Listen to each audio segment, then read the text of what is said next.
to the EAC.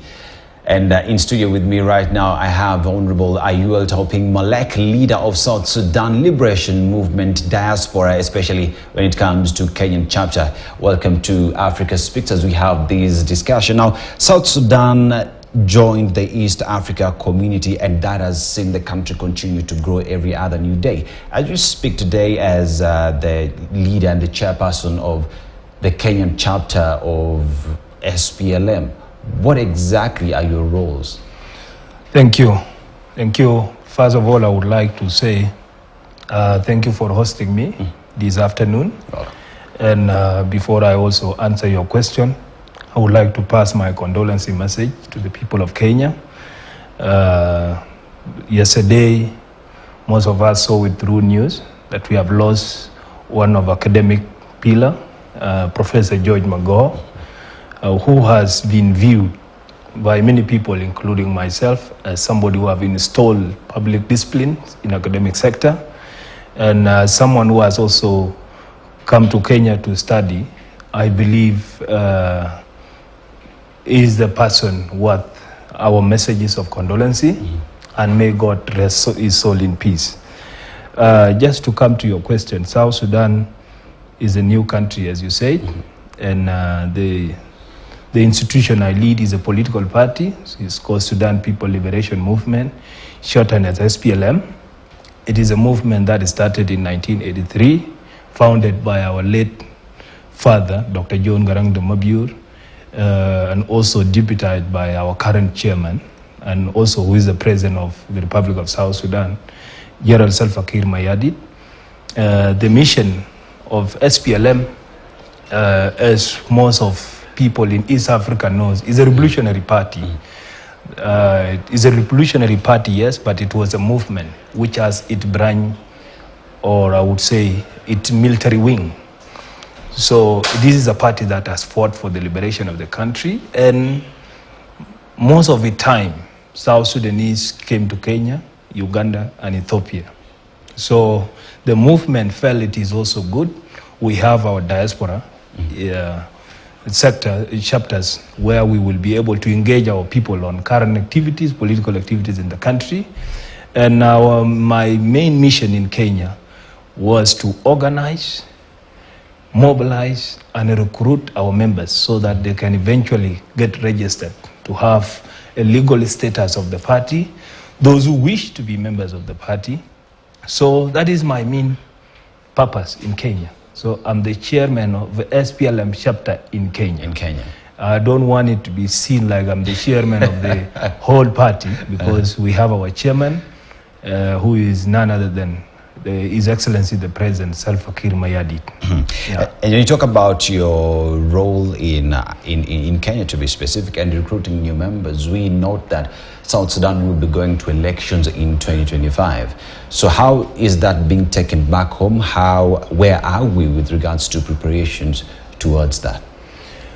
Well, the party is always guided by its constitution, and I don't want to speak on things which are not within my mandates, but I can say last year in 2022, South Sudan National Liberation Council had a meeting, and that meeting is chaired by the chairman, and the people of the members of the political party, which has political bureau, the highest organ of the party, National Liberation Council, which has been constituted from different timing, had sat down and endorsed our chairman in preparation toward 2025.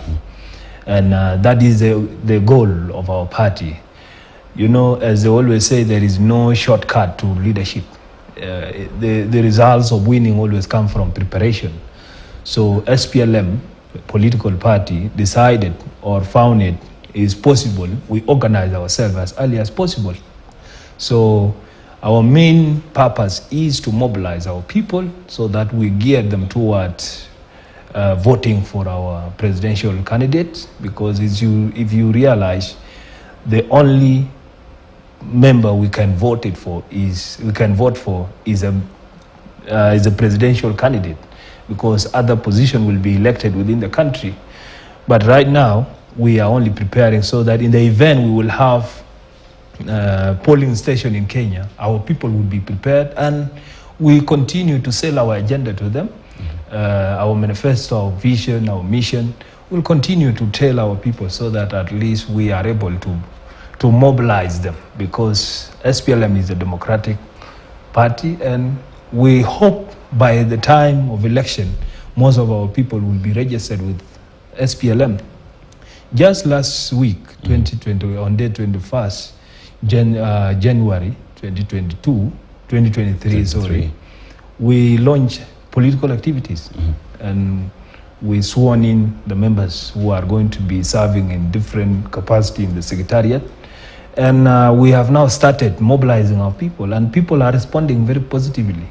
And that is the aim so far. Yeah, and as we talk about Sudan now, there is the East Africa community. What exactly does the membership of South Sudan in East Africa community mean to the country and moving forward in terms of expanding business? How is that working back home? Well, the issues of political membership of East Africa is at the cabinet level. Yep. The cabinet is chaired by the President of the Republic of South Sudan. And South Sudan was admitted to East Africa, and therefore, by the virtue of being admitted to East Africa, they ought to also perform the duties expected from East Africa members of member states. So South Sudan is doing what any other East Africa member country is doing, and for that reason, I would need also to bring in a different picture, because South Sudan, given that it is a young country, it has challenges in infrastructure. And from last year, those of you in the news sector might have seen our president launching several road infrastructure to boost the movement of goods, which will eventually have a positive impact in our economy. And that is a way, because if we have good roads within the country and also road connecting East Africa community, we will have access to goods which each country produce, and they will circulate around East Africa community.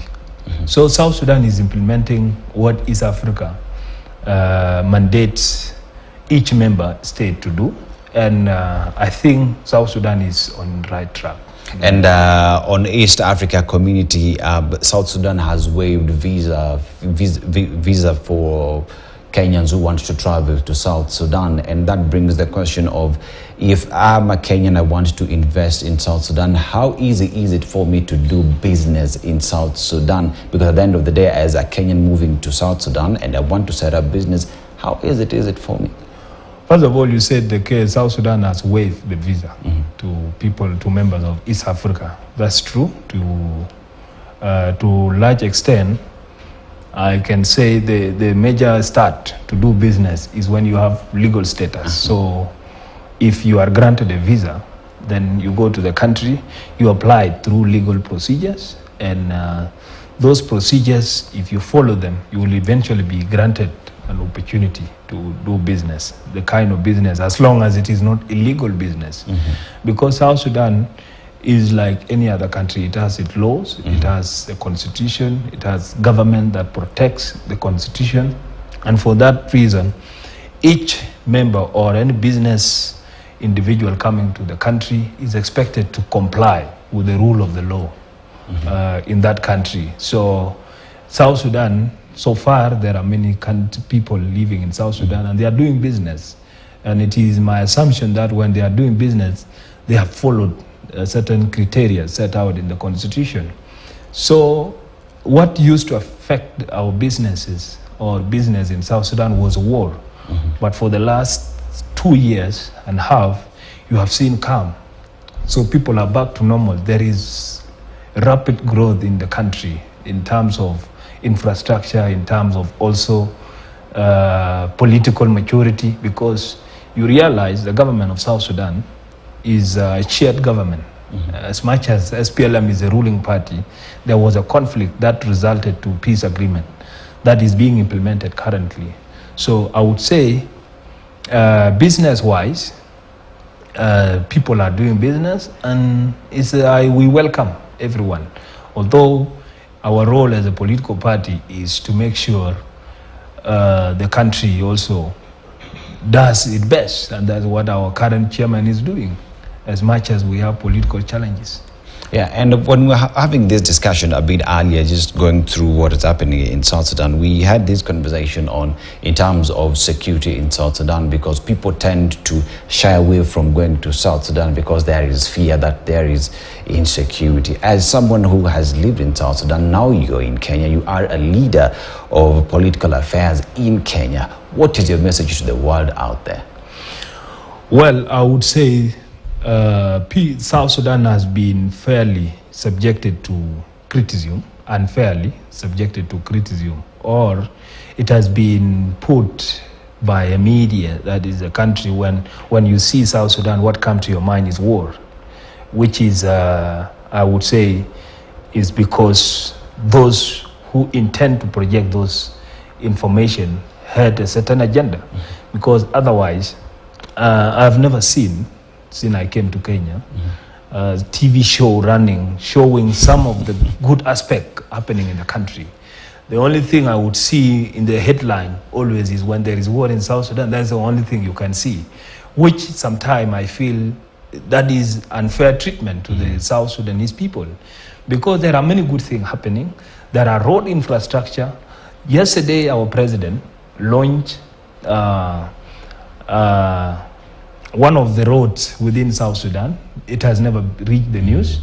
He has done that last year. It has never reached the news. So I would say it is the media that is playing that role. And South Sudan, there are some parts where there was conflict. Even in Juba, at some point there was conflict. But you know, those conflicts are not every day there. So the question I would always ask, why is it that when something positive is happening in Juba, it is not being heard? Yeah. But when it is a bad thing, or something related to war, then it is being said out clearly, very fast. That is something I would say South Sudan deserve better than that. Last year I was in Juba, and the same time I was in Juba, I have seen the East African members of parliament sport activities in Juba, and they were all there very happy. Nobody is saying South Sudan now is peaceful, therefore all of you come back. So what I would say, South Sudan is peaceful. It is a country like any other country. It has its challenges, but the government is working day and night to correct some of the minimal mistakes South Sudanese are facing. No one, including our chairman, who is the president, is denying that there are some challenges in the country. There are challenges, but there is a bit of improvement on daily basis, because you cannot have a development happening, the head of state launching activities, political activities, launching developmental projects, and then at the same time, people are outside there saying, this country, you cannot invest, you cannot do anything. So I would say people of South Sudan deserve better than that. The country is peaceful, people are doing business, and if I can speak to 10 Kenyans, they will say, I have a friend of mine who is doing business in Juba. Are they doing business there when the country is in war, or they are doing it when they are peaceful? You see, and this is something we also urge the media, especially our neighboring media, to also play a positive role, because you don't have to, when you have a neighbor, you need also to have a good neighbor. Because I believe Kenya and South Sudan have many connections in common. That is Ayuel Tauping Malek, leader, South Sudan Liberation Movement Diaspora Kenyan chapter. He says that